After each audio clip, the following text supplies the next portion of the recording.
Hello everybody, welcome back to my YouTube channel. My name is Kamini Singh and today we are going to discuss the MCQ questions. This is the MCQ series and we are going to discuss the MCQ questions from chapter 6 of class 10th, that is life processes. Life processes के जितने भी MCQs हैं हम उनको discuss करेंगे. आज basically हम digestion वाले पोर्शन से यानी कि न्यूट्रिशन वाले पोर्शन से डिस्कशन करेंगे जो भी इस चैप्टर में क्वेश्चंस बन सकते हैं. So without wasting any time, let's get started.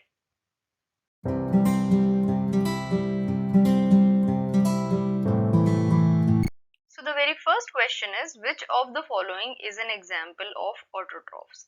So here we have four options. The four options are plants, B, blue-green algae, C, human beings, and D, both A and B. So first of all, to know about this question, like to answer this question, what we need to do is हमें ये पता होना चाहिए कि autotrophs होते क्या हैं. तो ऑटोट्रॉफ्स ऐसे ऑर्गेनिजम्स हैं जो कि अपना खाना खुद बना सकते हैं, right. They can prepare their own food in the presence of sunlight by the process of photosynthesis. तो ऐसे ऑर्गेनिजम्स प्लांट्स तो हैं ही, हमें पता है, बट ब्लू ग्रीन एल्गी भी ऐसे ऑर्गेनिजम्स हैं जो कि अपना खाना खुद बना सकते हैं. So the answer will be both A and B, right? So the correct answer will be D, option number D, both A and B.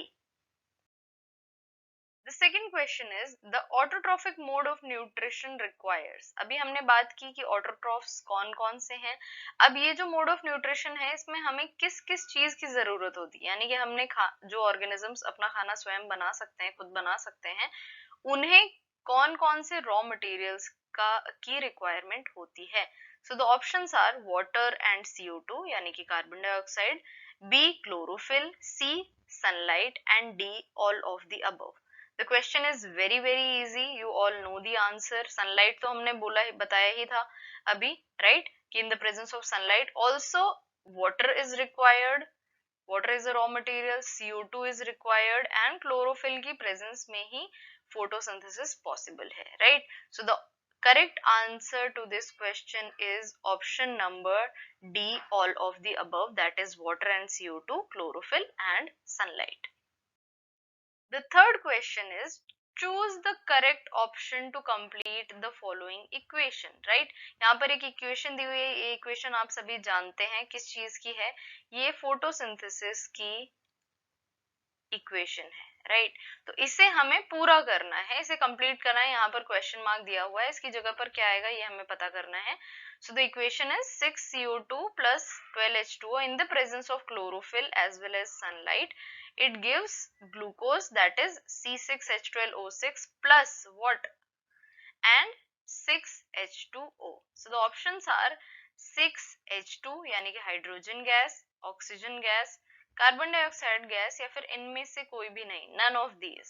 So the correct answer you can easily guess because plants utilize carbon dioxide and they produce oxygen, right? यहाँ पर options में आपको ये भी मिल सकता था कि 5O2 या फिर 2O2, इस तरीके से भी आपको मिल सकता था. तो you need to know that the correct answer is 6O2.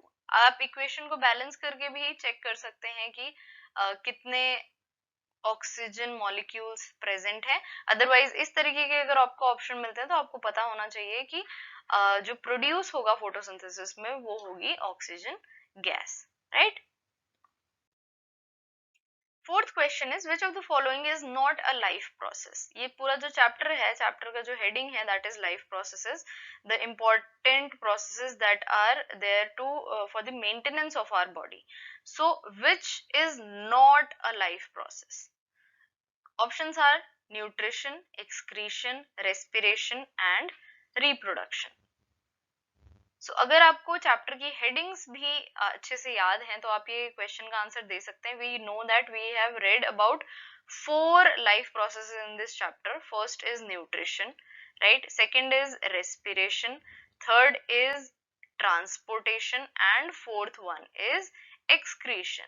But reproduction is not a life process. It is not required for the maintenance of the body. और ये एनर्जी रिक्वायरमेंट्स को फुलफिल करने के लिए ये प्रोसेस हमें नहीं required है, ये एसेंशियल नहीं है हमारी बॉडी के लिए. So these 4 processes, transportation is missing here, but transportation is also one of the life process.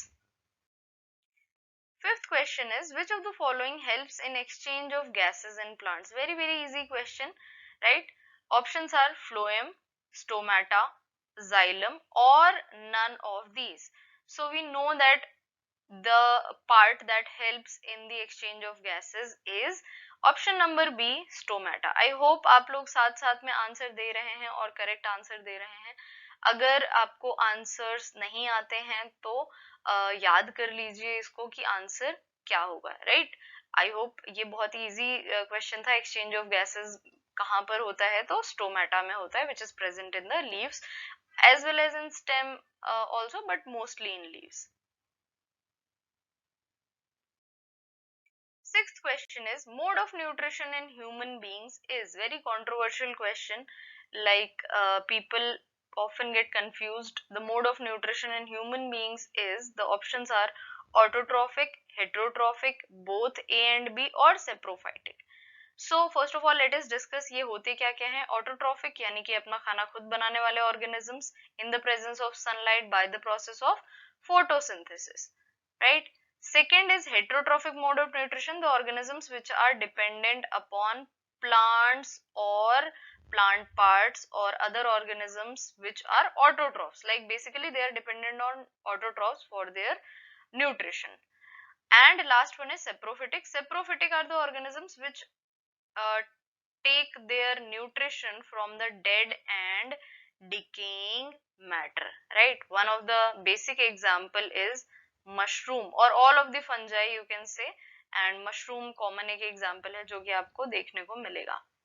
So the mode of nutrition in human beings is of course heterotrophic because we are dependent on plants. यहाँ पर जितने भी leafy vegetables और जितने भी vegetables fruits दिख रहे हैं वो सब हमें plant से मिलते हैं.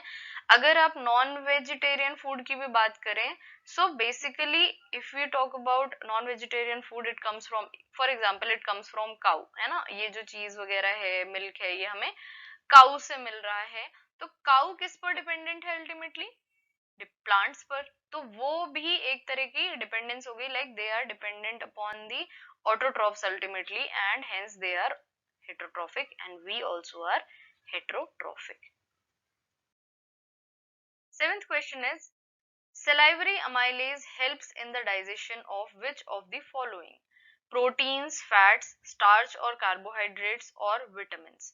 So we know that salivary amylase is present in saliva, and saliva is produced in our mouth. तो अगर आपने चैप्टर को ध्यान से पढ़ा है और अगर आपको याद है तो माउथ में जो सबसे पहले डाइजेशन शुरू होता है वो किसका होता है?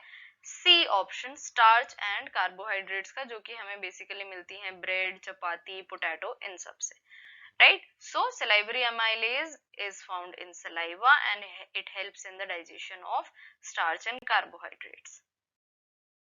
Option number 8, question number 8, the closing and opening of stomatal pore is controlled by which of the following cells? Options are subsidiary cells, epidermis, companion cells और guard cells. अभी एक एक करके इन cells के बारे में डिस्कस कर लेते हैं. Basically stomatal pore अगर हम यहाँ पर ड्रॉ करके देखें तो इस तरह के दो सेल्स होते हैं जो कि जिसमें कि क्लोरोप्लास्ट प्रेजेंट होता है. इस तरीके के दो सेल्स जो हैं इनका हमने नाम बताना है कि ये कौन से सेल्स हैं जिनकी वजह से स्टोमेटल पोर या तो ओपन हो रहा है या तो क्लोज हो रहा है. सो द करेक्ट ऑप्शन जो कि आप ऑलरेडी सोच चुके हैं is D, that is guard cells. These cells are called as guard cells, जो कि गार्ड करते हैं किसको? स्टोमेटल पोर को. अगर ये फूल जाएंगे, इसमें पानी भर जाएगा, ये फूल जाएंगे तो स्टोमेटल पोर ओपन हो जाएगा. अगर इनमें से पानी लूज होता है और ये फ्लैसिड हो जाते हैं तो ये जो स्टोमेटल पोर है ये कंप्लीटली क्लोज हो जाता है, राइट? सब्सिडियरी सेल्स वो सेल्स हैं जो कि यहाँ पर आसपास पाए जाते हैं बाकी, राइट? दीज इस तरह का डायग्राम आपने बुक में देखा होगा, इन्हें हम सब्सिडियरी सेल्स कहते हैं. एपिडर्मिस तो सबसे ऊपर वाली लेयर वाले सेल्स को हम एपिडर्मल सेल्स कहते हैं, जिसके बीच बीच में हमें इस तरीके से गार्ड सेल्स और स्टोमेटल पोर मिलता है. Companion cells are a part of, companion cells किसके पार्ट हैं? आप लोग मुझे कमेंट सेक्शन में कमेंट करके बताइए अगर आपको याद है तो। क्वेश्चन नंबर 8 में कंपेनियन सेल्स जो लिखा हुआ है वो किस वाले टिश्यू का पार्ट है? Question number 9, as the guard cell shrink, अभी हमने बात की जस्ट अभी what happens to the stomatal pore, यानी कि अगर गार्ड सेल्स जो हैं वो अगर श्रिंक हो जाते हैं तो स्टोमेटल पोर को क्या होता है? क्या वो खुल जाता है, ओपन हो जाता है, या फिर वो क्लोज हो जाता है, या फिर उस पर कोई भी इफेक्ट नहीं होता है? तो अभी हमने बात की थी अगर वो फूल जाते हैं तो ये स्टोमेटल पोर खुल जाता है, अगर ये श्रिंक हो जाते हैं तो स्टोमेटल पोर क्लोज हो जाता है। Option number B will be correct, right. Question उल्टा भी पूछा जा सकता था कि अगर स्टोमेटल पोर जो है उनमें वाटर फिल हो जाता है तो क्या होता है, तो हमारा जो स्टोमेटल पोर है वो ओपन हो जाएगा, बट इस केस में स्टोमेटल पोर क्लोज हो जाएगा। Question number 10, amoeba captures its food using, amoeba कौन सा पार्ट यूज करके अपना फूड को कैप्चर करता है? Options are cilia, pseudopodia, flagella and A and C both, यानी कि सीलिया और फ्लैजुला दोनों की हेल्प से। सो अगर हम अमीबा को याद करें, और हमने पिछली क्लासेस में भी पढ़ा हुआ है, तो कुछ इस तरीके का दिखाई देता है, राइट। उसकी कोई पर्टिकुलर शेप नहीं होती, और ये जो फिंगर लाइक प्रोजेक्शंस हैं जिनकी हेल्प से वो फूड को भी कैप्चर करता है, मूवमेंट में भी हेल्प करते हैं, इसे हम क्या कहते हैं? इसे हम कहते हैं option number B, pseudopodia, right. जो अमीबा है इसमें होलोजोइक टाइप का न्यूट्रिशन होता है, यानी कि ये अपने फूड को कैप्चर करता है, राइट। और कैप्चर करके इसमें वैक्यूल्स में एंटर करता है, और वैक्यूल्स में डाइजेशन हो जाता है, और उसके बाद इन्हीं स्यूडोपोडिया के थ्रू वैक्यूल्स से वो जो डाइजेस्टेड फूड है, जो एक्स्ट्रा एक्सक्रीटरी प्रोडक्ट जो बनेगा उसके बाद, वो बाहर आ जाएगा, right. So the correct answer is option number B, pseudopodia.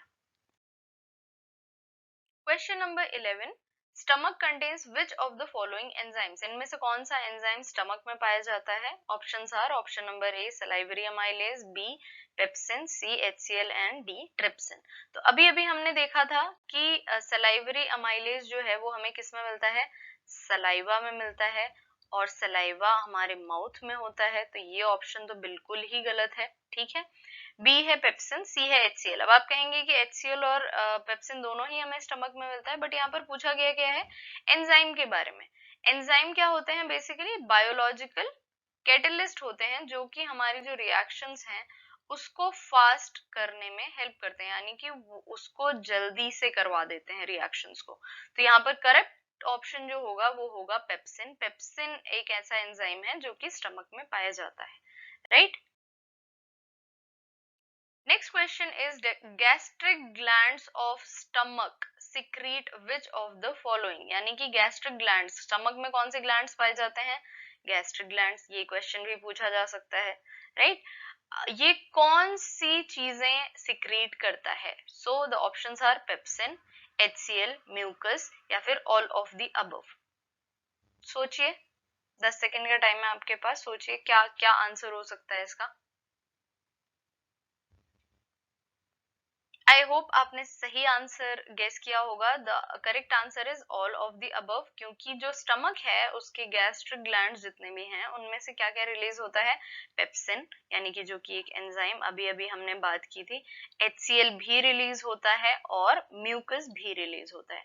So the correct answer will be all of the above. Questions जितने भी हैं आपके बोर्ड में, जब भी आप बैठे या फिर किसी प्री बोर्ड एग्जाम में बैठे, तो प्लीज इस चीज का ध्यान रखिए कि सारे ऑप्शंस को रीड आउट करें, राइट। हो सकता है एक से ज्यादा आंसर करेक्ट हो, जैसे कि इस केस में अब आप पेप्सिन को देखेंगे और आप कहेंगे हाँ ये तो बिल्कुल सही है, और आप उस पर टिक करके आ जाएंगे, राइट। बट आप पूरे ऑप्शंस पढ़िए ताकि आप एकदम करेक्ट आंसर को पता कर सकें और उसी को टिक करें।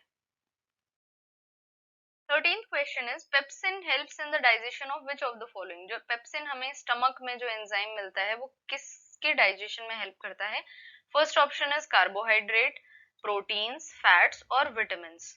सो वी नो दैट पेप्सिन जो है वो प्रोटीन के डाइजेशन में हेल्प करता है, राइट। हमने जब सलाइवरी एमाइलेज के बारे में पढ़ा था तो वो किसका डाइजेशन में हेल्प करता है, कार्बोहाइड्रेट या फिर स्टार्च के डाइजेशन में, और जो पेप्सिन है वो किसके डाइजेशन में हेल्प कर रहा है, प्रोटीन के डाइजेशन में। प्रोटीन हमें चीज से, फिश से, मिल्क से और भी बहुत सारी चीजों से मिलता है, right. Next is 14th question. The digestion of carbohydrate or starch starts in dash. यानी कि कार्बोहाइड्रेट और स्टार्च का डाइजेशन कहाँ से शुरू हो जाता है। Options are mouth, stomach, small intestine और large intestine. So we know, अभी अभी लास्ट क्वेश्चन में हमने डिस्कस किया कि स्टार्च का जो डाइजेशन है वो सबसे पहले कहाँ से, सलाइवरी एमाइलेज करना शुरू करता है, और ये मिलता कहाँ है हमें, हमारे माउथ में। तो the correct answer will be option number A, mouth.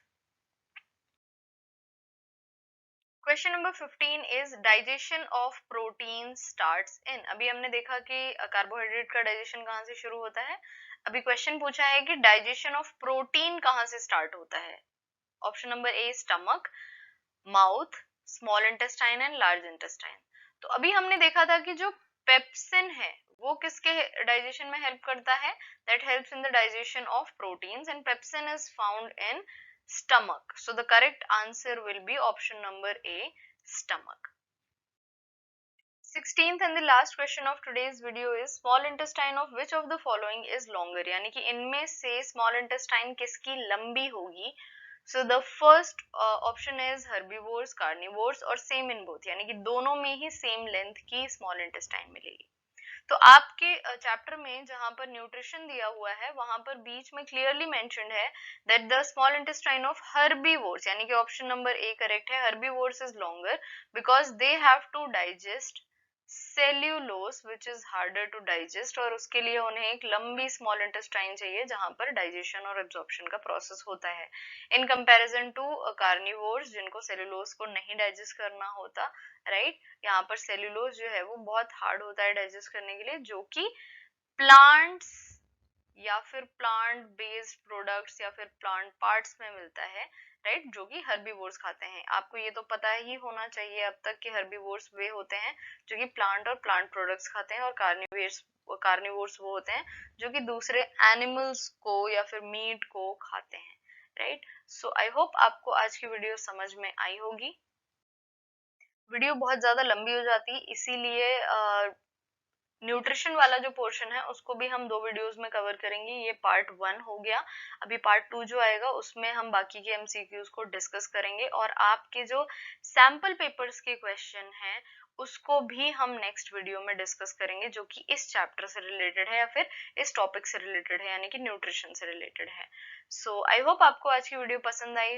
अगर आपको आज की वीडियो पसंद आई तो लाइक करें वीडियो को, कमेंट करके मैंने जो क्वेश्चन पूछा था उसका आंसर जरूर दें, शेयर करें अपने फ्रेंड्स के साथ जो कि 10th का बोर्ड इस बार फेस करने वाले हैं, और सब्सक्राइब करें चैनल को ताकि आप कभी भी कोई भी वीडियो मिस ना करें। Thank you so much.